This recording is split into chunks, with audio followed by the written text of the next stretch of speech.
this one is the figure shows the molding boxes we are going to use for preparing a mold, and in this molding box there are the different varieties are available as shown in the figures. This one is a snap flask which consists of both top and bottom flasks differently. And this one is a box flask where one end is we can fix it with the help of some rivets and other screws. Next one is a slick. It is a small double-ended tool having a flat at one end and a spoon at the other end. It is used for repairing and finishing of small surfaces of the mold. So this one shows in the corresponding figures. Next one is a strike of bar. It is made of wood to level the surface of the rammed surface.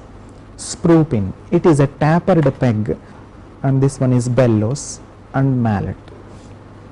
And the sprue pin. The bellows is used in order to blow a small sand particles over the surface of the finished mold cavity and other one. The sprue pin, it is a rounded bar which is used for production of this mold cavities. The gaggers can create, the gaggers is just like the shape as shown in the figure. And this one is also the clamps, we are one of the instrument used for production of the molds. The brush is used for cleaning of the mold cavity after preparing of the complete mold. When the pattern is removed, some molding sand will be withdrawn. So in that case we want to clean it, so we will use the brush.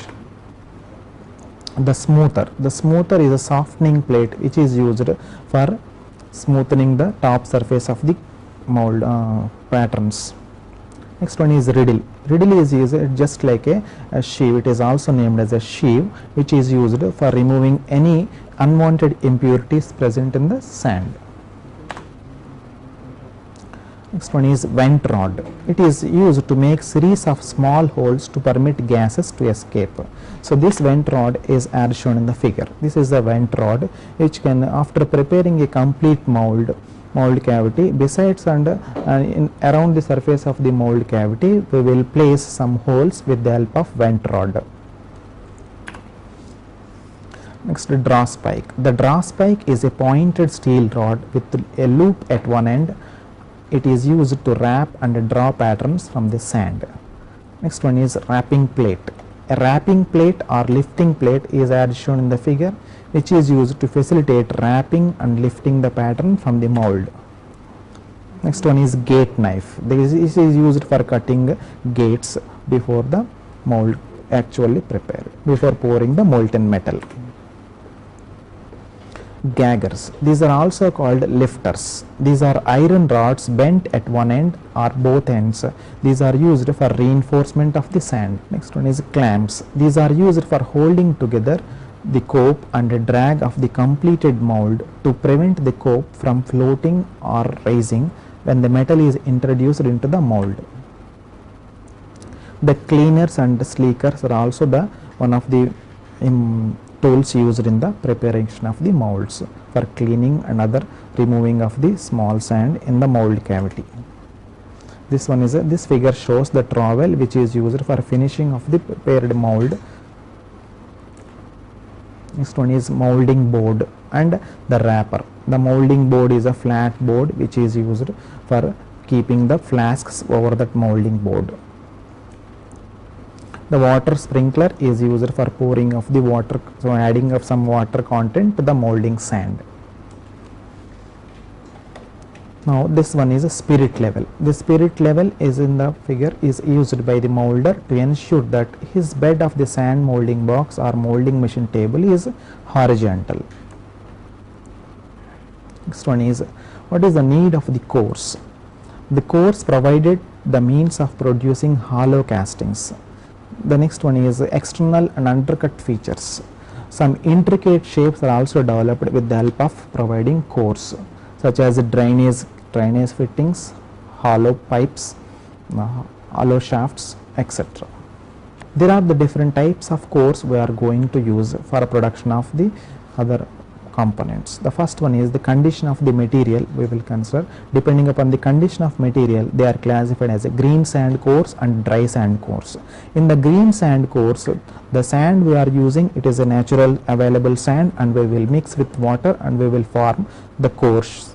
And in the dry sand cores, after preparing the core, we will add, that is, we will heat it to some temperatures like 200 to 300 degrees centigrade. So that is named as a dry sand cores. Next, depending upon the native of the material, that means so for a production of good quality cores, we must add some bonding materials such as resin bonded cores, oil bonded cores, sodium silicate cores, and shell cores. Next, thirdly, the process employed for manufacturing of the cores are CO2 process, fluid or collapsible process, hot box process, and cold set process.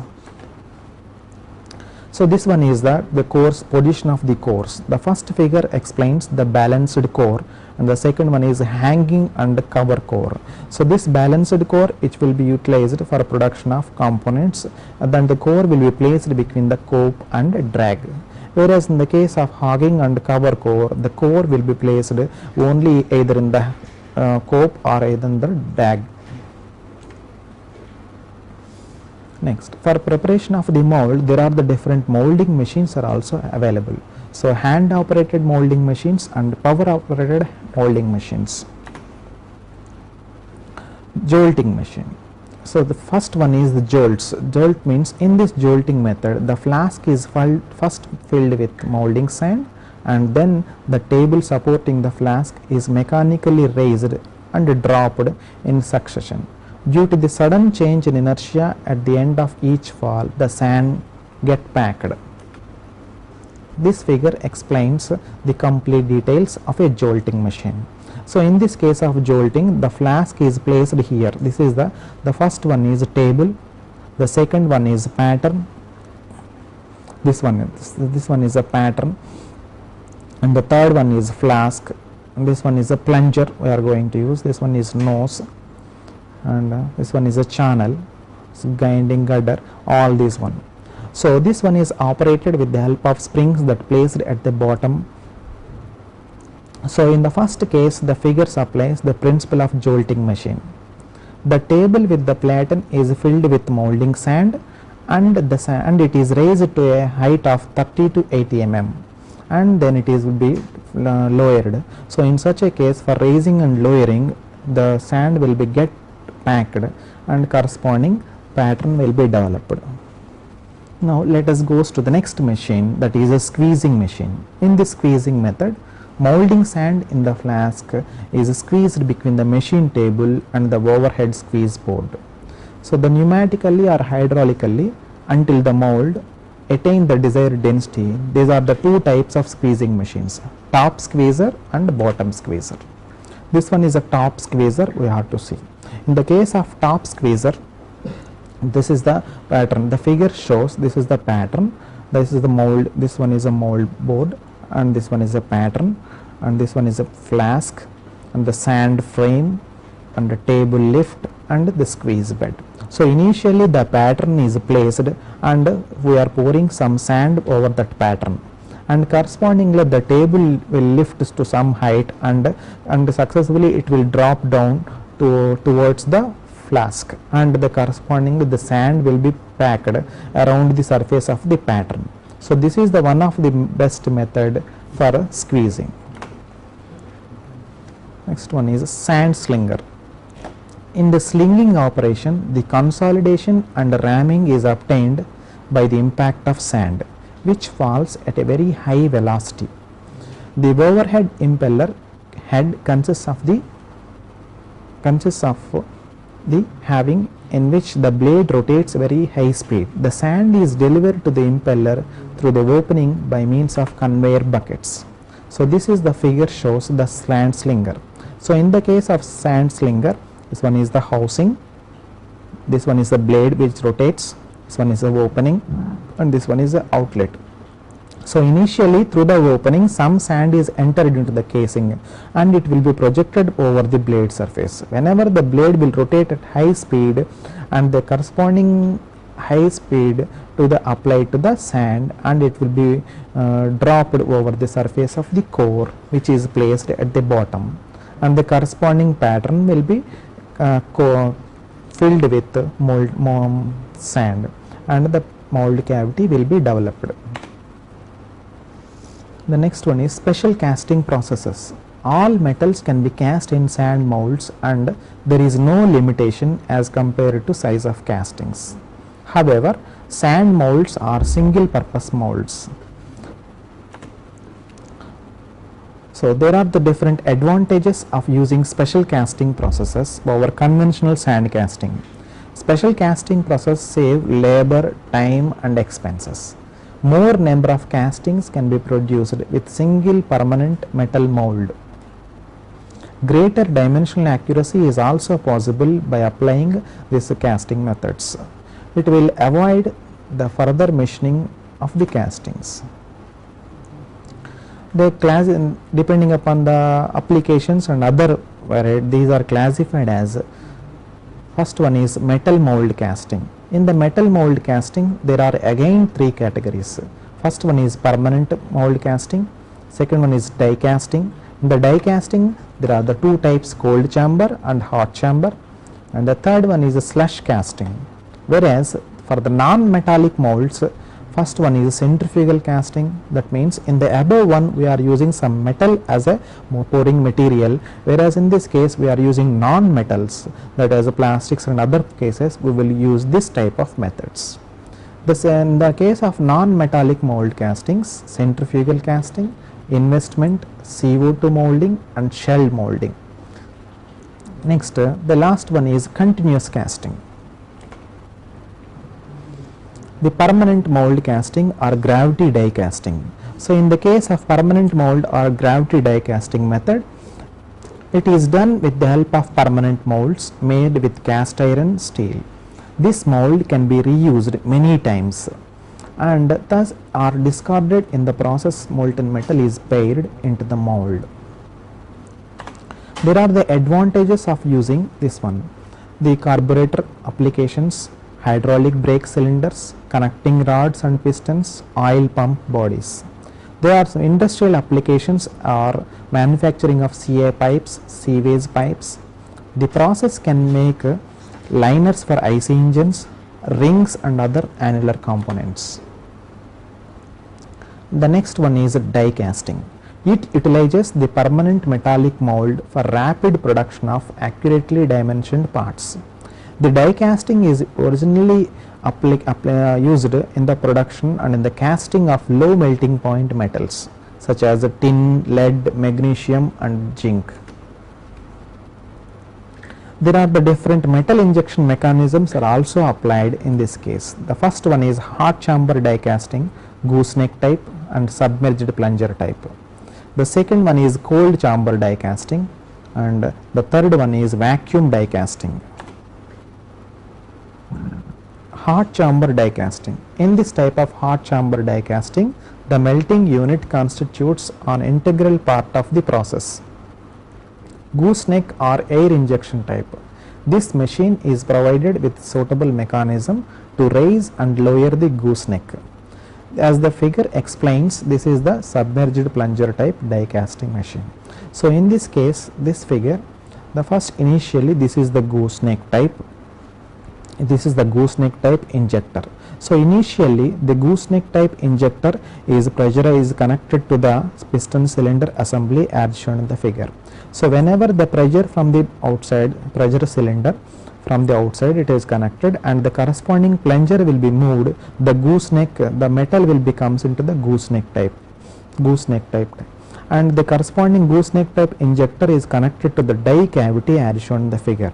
Whenever it is projected into the die cavity, the metal will be pressed between these two dies and the corresponding blocks will be produced. So this is the one of the important method, and then from the bottom we are forcing some compressed air. The next one is pneumatic die casting. In the case of pneumatic die casting, this is also one of the important one where we are using the gooseneck, and the gooseneck will drops downwards and collecting molten metal from this one from the furnace, from molten metal, and from the bottom it is also named as a pot, molten pot, where we will collect the molten metal from the pot and the corresponding air pressure will be applied from the top, and due to this air pressure the molten metal will be projected into the die cavity, and the corresponding movable die and fixed die movements, the corresponding product will be developed. The next one is cold chamber die casting. In this, melting unit is not the integral part of the cold chamber die casting machine. Molten is trough and poured into the die casting machine with the help of a ladle. It consists of pressure or cold chamber cylindrical shape fitted with piston or ram. The figure explains the cold chamber die casting. So initially this one is the molten metal, and this one is a die cavity. This one is ejector, and these two are the movable die and the stationary die. Whenever the metal is poured in this space, the piston will be moving in this direction and it will project the molten metal into the die cavity space, and the ejector, from the ejector it will the finished product we will obtain. And the centrifugal castings. So this centrifugal casting is purely meant for non-metallic type of materials. It is normally carried out in permanent mold, which is rotated during the solidification process. It will produce the centrifugal accelerations. Due to the centrifugal accelerations, the corresponding speed of rotation is maintained high. Centrifugal casting methods are of three types: true centrifugal casting, semi-centrifugal casting, and centrifuge casting. There are some advantages considered for the centrifugal casting. So in this case, the absence of runner, riser and cores. Casting produced by this method are sand with dense structure. It is more economical. The percentage of rejection is very low. The next one is investment casting. It is also named as a last wax process. It uses a pattern of an expandable material such as wax or polystyrene. The mold is called the investment is prepared by surrounding the pattern with a refractory slurry that can be set at room temperature. The next one is shell molding. This process entails making molds and cores as relatively thin shells from the mixture of fine sand and thermosetting resins. So in the case of shell molding, we are using the artificial sands which the constituents will be mixed in the proper proportions. There are during the manufacturing of the casted products, by using the corresponding molds and patterns, the sum of the defects will be observed. The first one is shift. First one is shift. The shift will be mainly appears whenever the cope and drag will distorted. The second one is warped castings. The third one is swell. The swell is mainly possible due to for not doing perfect ramming. The fins and blowholes are also developed due to the incontinuity of the metal flow.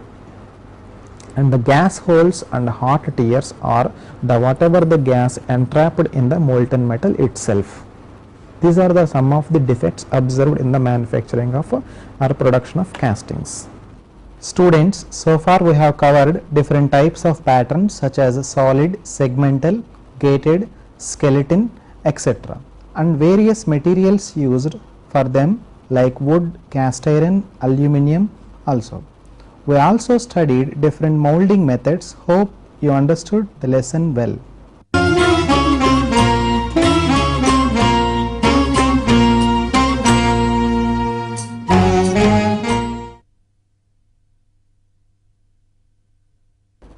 Dear students, in this session we are going to discuss forging. The main objective of this topic is knowing the complete details about forging and tools used. Forging is the process of deforming the metal into different shapes by heating up to plastic state and then applying pressure. The process is mainly used for production of heavy parts on large scale. In this chapter, we are discussing about hand forging machine, machine forging and the tools used in forging.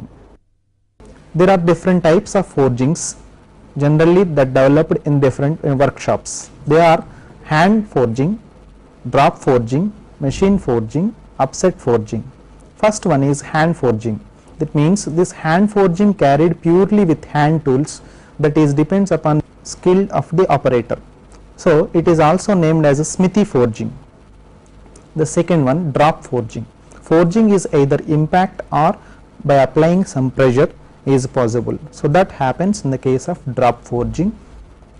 Next one, machine forging. This is done under forge hammer or presses. Last one is upset forging. In this type of forging, the press type machine which spreads and gathers the metal we are using for different forging operations. The first one is hand forging. It is a process of heating metal to plastic state in an open fire and then shaping it with a hand hammer.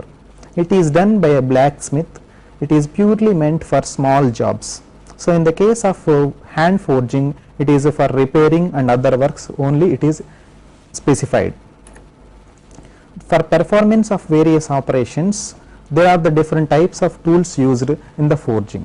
They are classified depending upon the usage. The first one is supporting, which supports the workpiece during the working process. The second one is striking tools, that means by applying pressure or by applying blows, the striking tools are used. The third one is finishing and shaping tools. After the exact forging operation is completed, for removing any small amounts, we will go for the finishing and shaping tools. The first one is supporting tools. In the supporting tool, the important one is anvil, and the purpose of the anvil is to support the work while hammering. Any big shapes makes it useful for bending round rods into different diameters. So in the case of anvil, there are the two types of holes are there. One is a square hole and the other one is a round hole. So these two holes are used for conversion of shape changes from round to square or square to round after heating the bar at red hot conditions and placing the bar in that circular hole. By applying pressure with the help of hammer, it is possible to change the shape of the workpiece. So this square hole is also named as Hartig hole, and this round hole is also named as a Pritchell hole. The figure shows the anvil, the exact, that is this is named as the anvil, which is made up of some casted part. It is either it is placed in the wooden part or it is on the concrete block. So generally it is having the different shapes, the base having different shapes in order to accommodate the heavy blows. So there are the different parts. The first one is base, the second one is horn, third one is chipping block, fourth one is face, and the fifth one is heel, sixth one Hardig hole, and seventh one is Pritchell hole. So students, in this case of anvil, there is an important factor is one, the top of the surface of the anvil is made hardened up to 5 to 6 mm is made hardened in order to withstand heavy blows caused by the hammers. So that is the important factor that manufacture in the case of a anvil. So the next one is a Swagelok. So it is made up of cast steel or casting. It is of having round, square and rectangular slots. So broadly this Swagelok consists of different types of holes having different sizes or shapes. The sizes may be a circular shape or rectangular shape or hexagonal shape.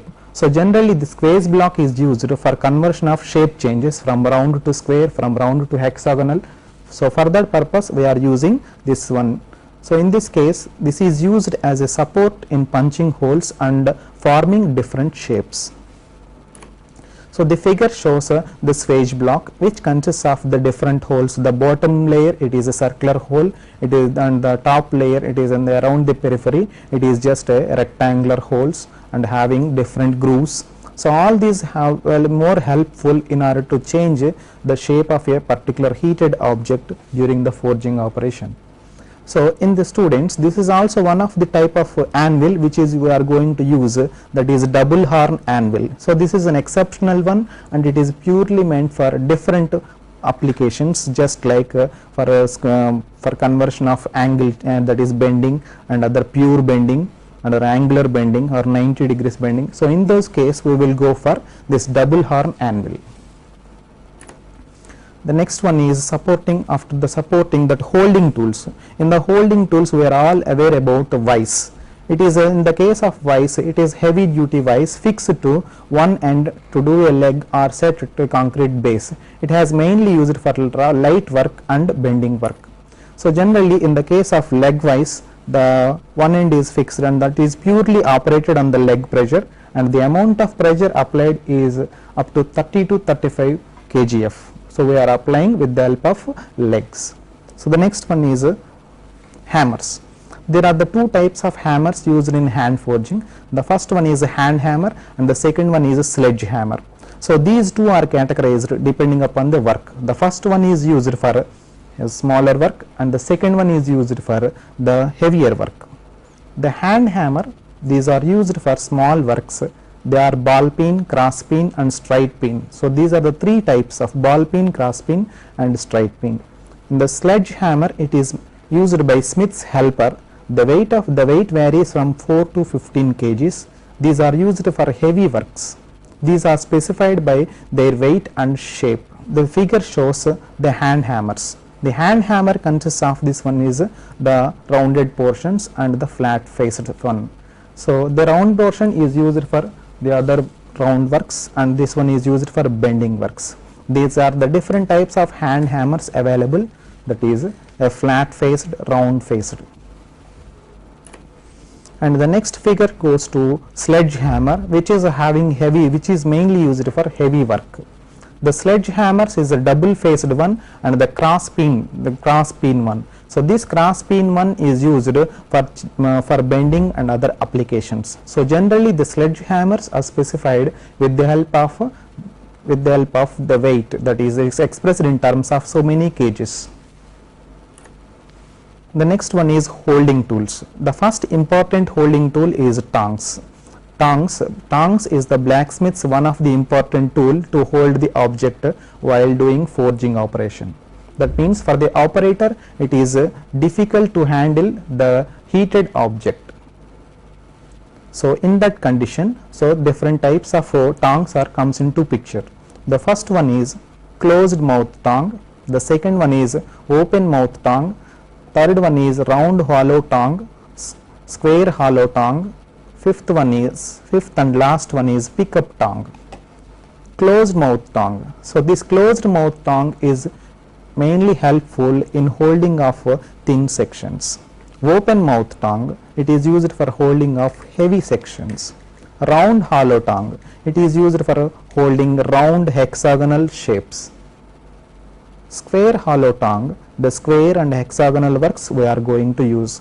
Pickup tong, just it is a pick and place type objects, we are using this pickup tong. For picking up the object from the furnace and placing it in the furnace, we are using this type of tongs. Further clarification, contact the Additional Secretary, State Board of Technical Education and Training, 7th floor, BRKR Bhavan, Tank Bund Road, Hyderabad, 500063. Fax 040-322-0546.